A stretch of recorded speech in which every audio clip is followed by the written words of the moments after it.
Mic check, 1, 2, 1, 2. A original team from the 1G crew. One God, one gang, one yeah.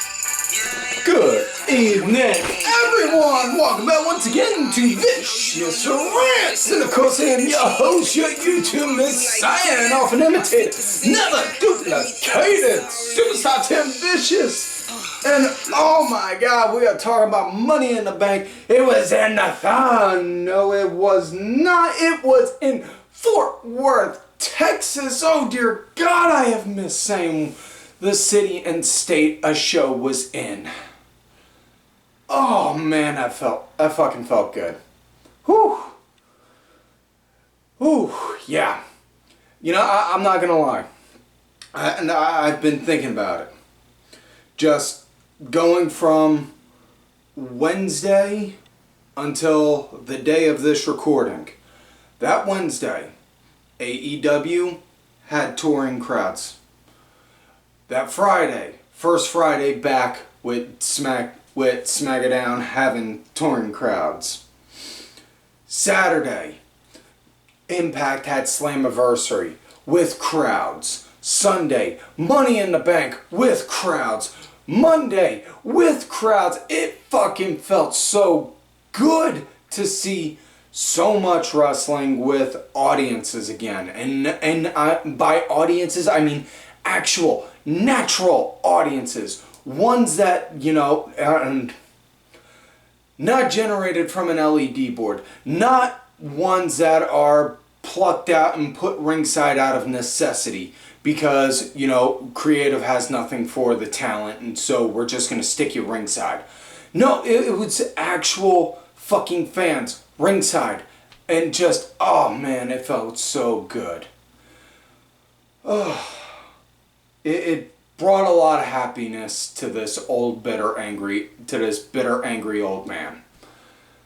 Now that I got the happiness and all that shit out of the way, let's get straight to the point. Money in the Bank, Fort Worth, Texas. Here we go. Pre-show match. Usos versus the Mysterios. The Mysterios got a fucking cinematic entrance where they were walking through a portal, and my first thought was, you know, I was definitely opposed to a live-action Rick and Morty, but after seeing that CG entrance of Rey and Dominik going through a portal, I am really against the idea of a live-action Rick and Morty even more now.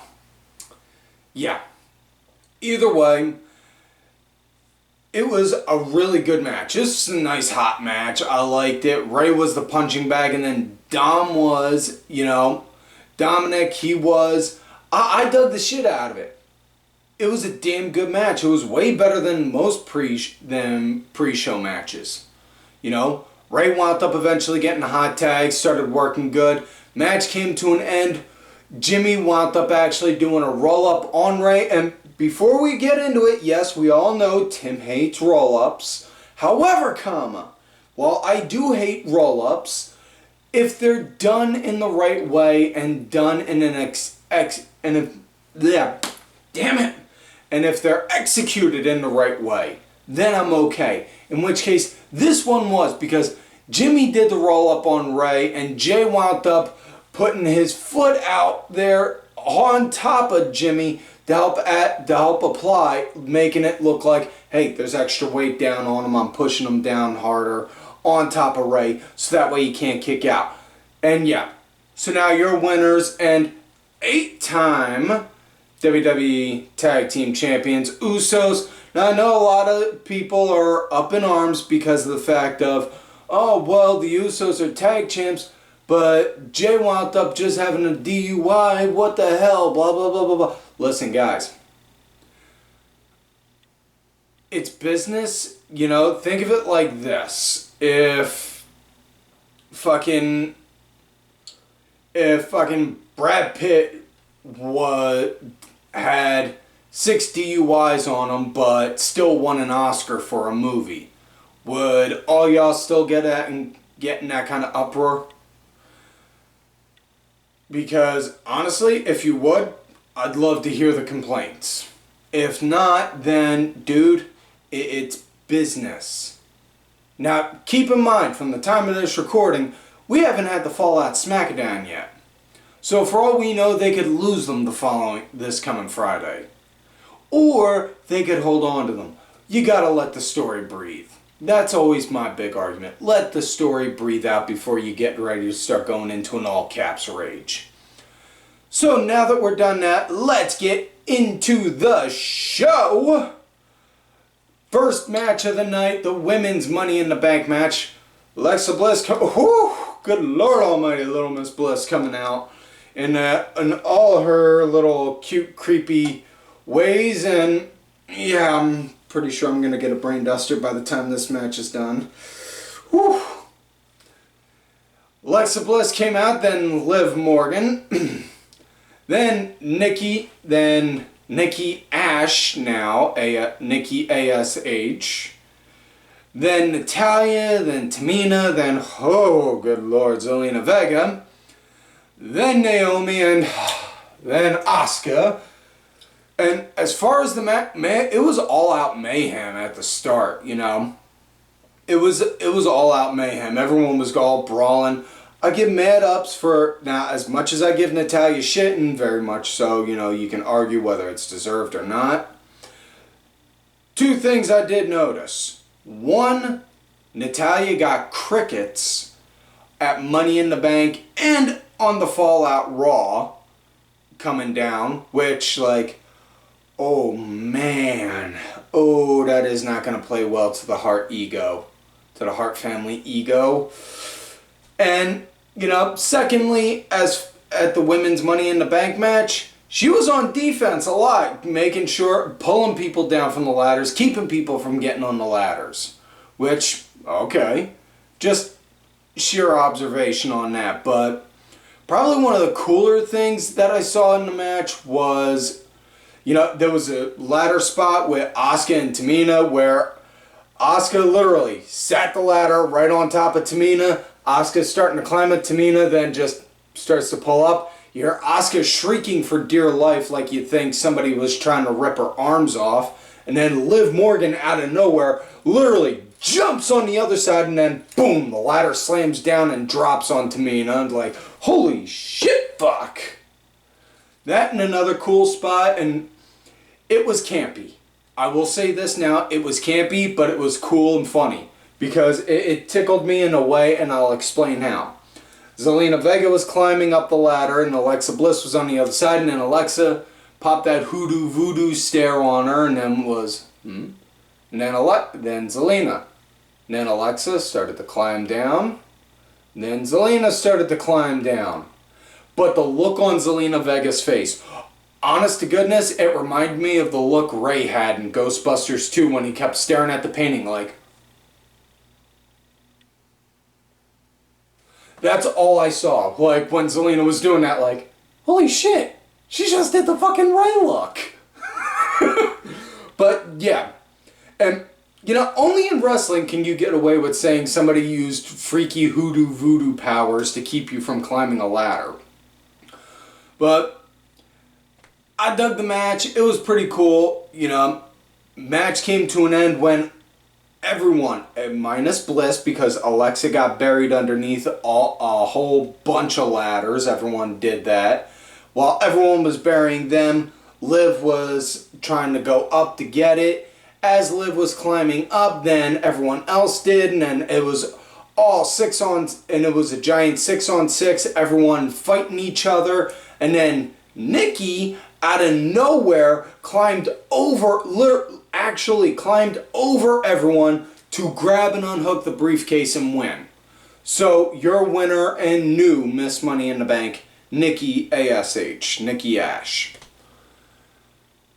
Now, next matchup, we got tag action, the Viking Raiders going against AJ Styles and Omos, and Omos, man, Omos right at the start taking it to the fucking Raiders, fucking mutilating them, then bringing Uncle Allen in. The heels were leading it. Ivar was the punching bag, and then, believe it or not, AJ was, which I fucking like, because Yes. Is wrestling very formulaic? Yes. You can pretty much almost... If you watched wrestling for a long enough time, or have a sharp enough eye for detail, or not to stroke my own ego or to toot my own horn, but if you're in the case of me and have both, which can be a blessing and a curse, you pick up on patterns and formulas rather quick. And with WWE's tag matches, it's very formulaic, where one team will be the team, where you'll have one be the team punching bag for a while, and then you'll have them be on the ass end of the ass whooping until that one person finally gets the hot tag in and starts cleaning up house, and then they get the win. But it was different because seeing Ivar as the punching bag and then AJ as the punching bag, it was a breath of fresh air. It was nice to see. It was a good match. I liked it. The crowd liked it. The crowd was with Omos, which I was all fucking for, I mean, listen.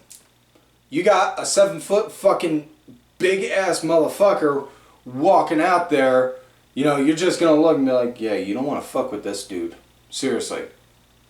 Now, how the match came to an end, Omos, he did that two-handed choke slam of his right onto Eric, which, again, Eric said he wanted the really giant ninja from Akira Tozawa's Ninja Clan. Well,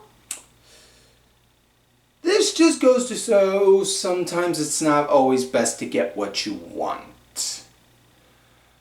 So yeah, next matchup we got Kofi Kingston going against the almighty Bobby Lashley. And first things first, observation, Kofi came out with Skeletor inspired gear from He-Man Masters of the Universe. I fucking popped for that. And honestly, I didn't even notice right away it was Skeletor, because what gave it away, making me think it was Skeletor, was on his vest, he had the unicorn skull, which looked like the skull on Skeletor's staff. And because up until then, I just thought, is he doing Skeletor or Evil Lynn from Masters of the Universe? But yeah, then the skull, saw that. Now, as far as this match went, well, how best to describe this? Do you want to see a dead body? That is, honest to goodness, the best way you could describe this match, because Bobby Lashley fucking murdered him. Listen, I am all for Kofi being champion. I am. I fucking love the idea of it. I am all for it, but my God, there was no way he was going to win that.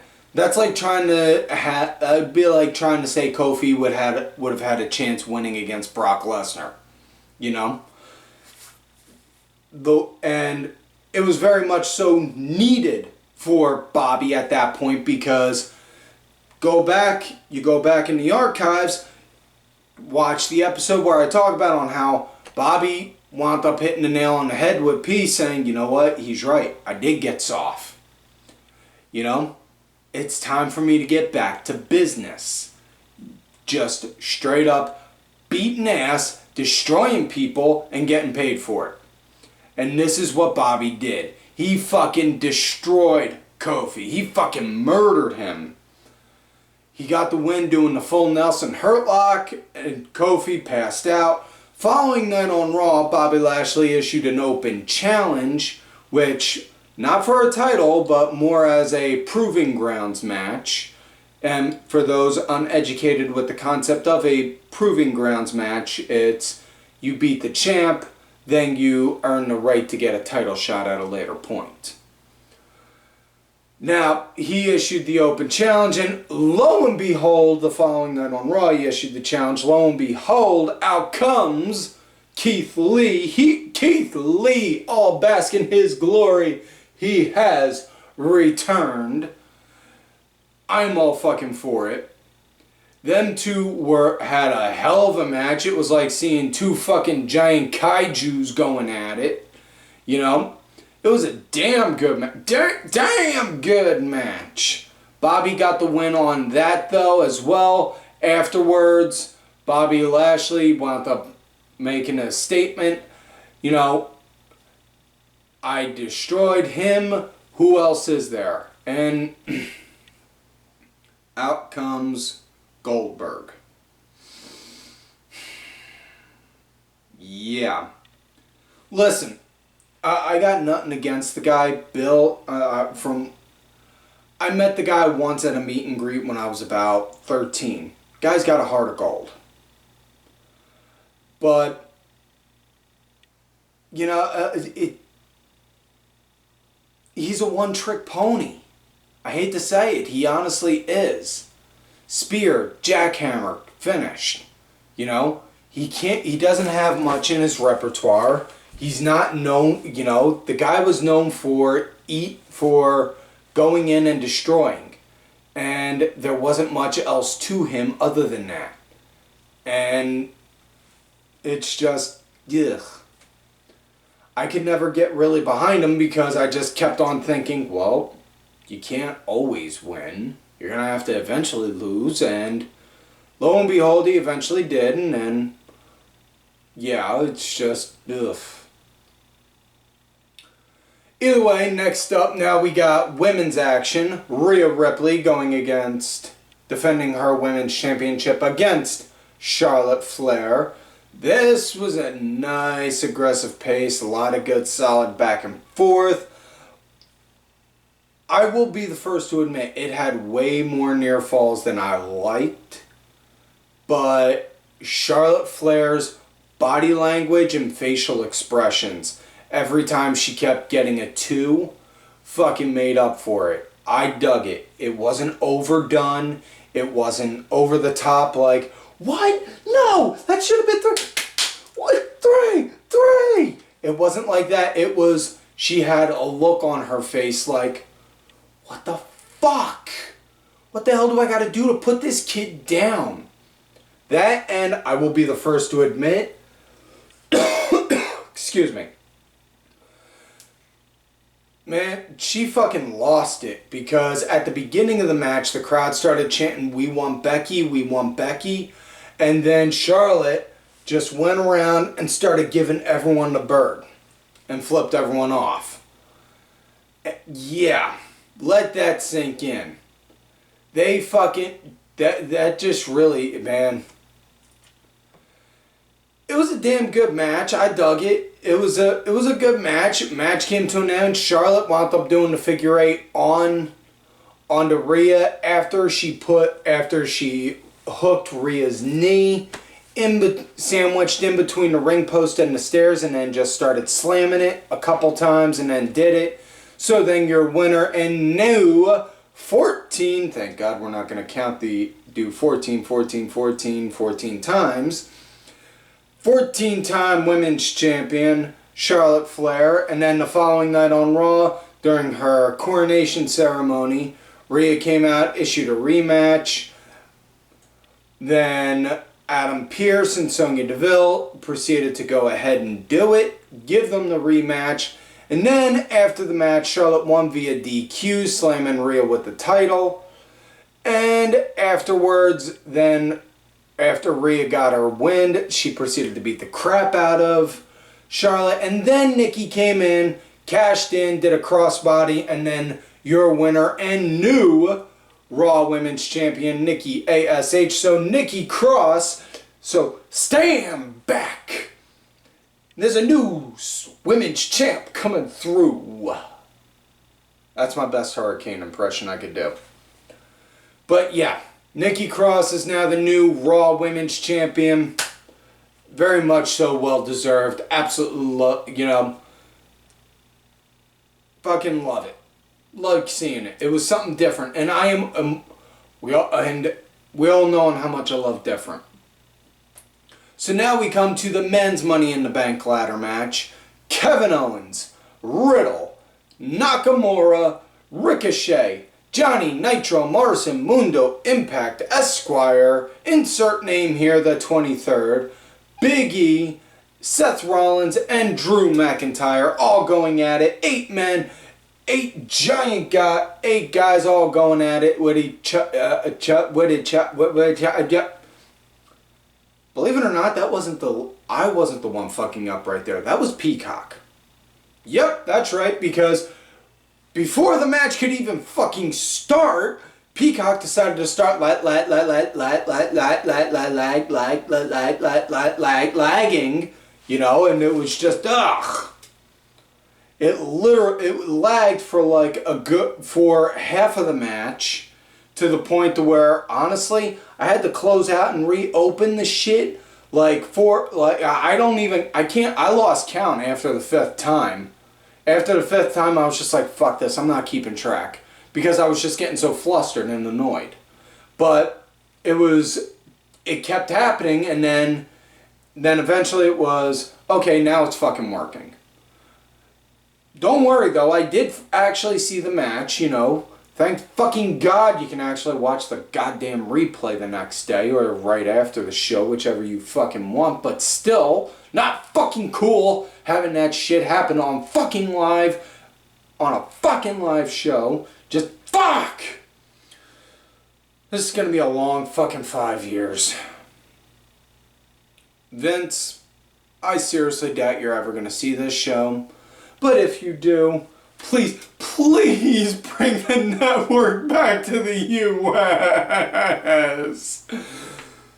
Okay, now that I'm done doing that part, let's get into this match. Yeah, like I said, there was some lagging issues, but aside from that, it was really good.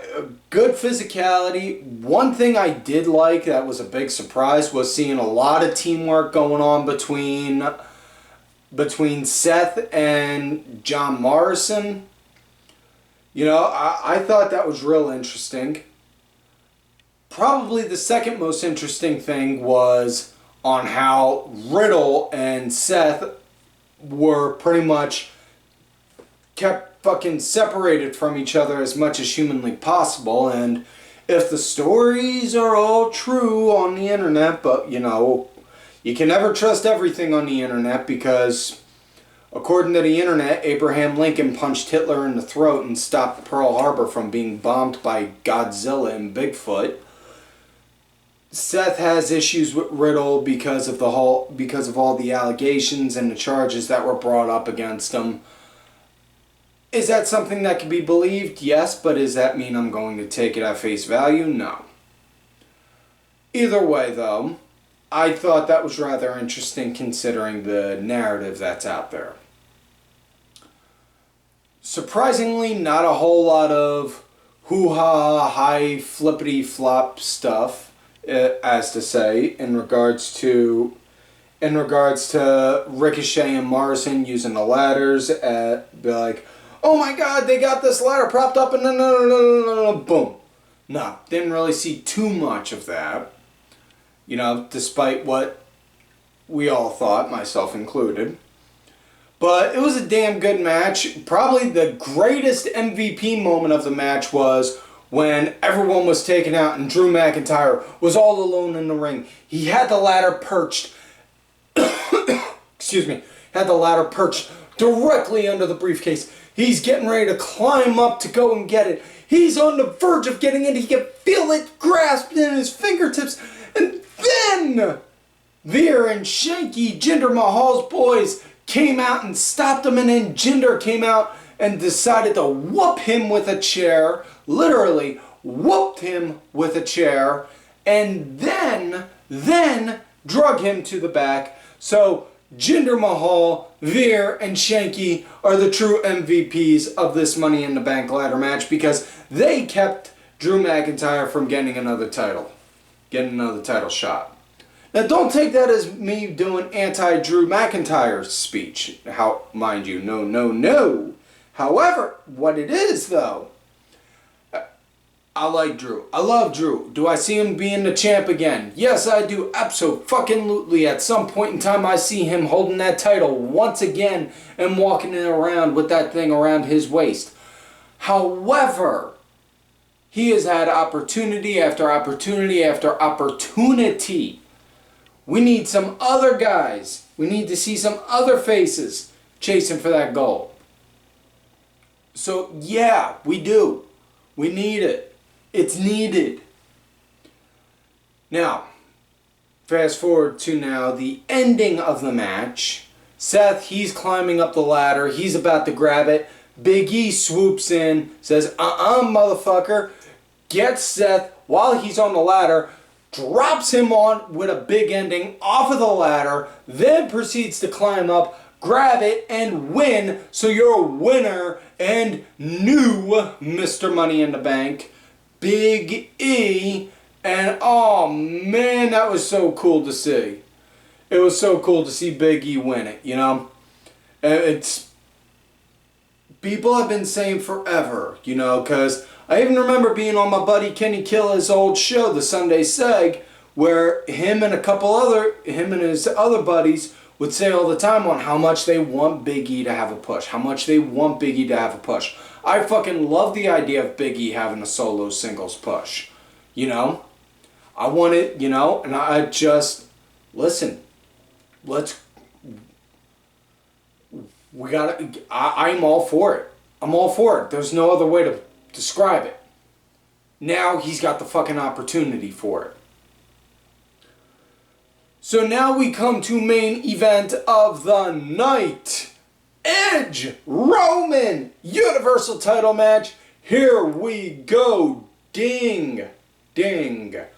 Oh my fucking god. This had a nice good tie up at the start. It was a lot of little things most people may not notice. Collar elbow tie up at the start. It's not meant to test to see like, okay, who can maneuver around and do this hold or that hold. No.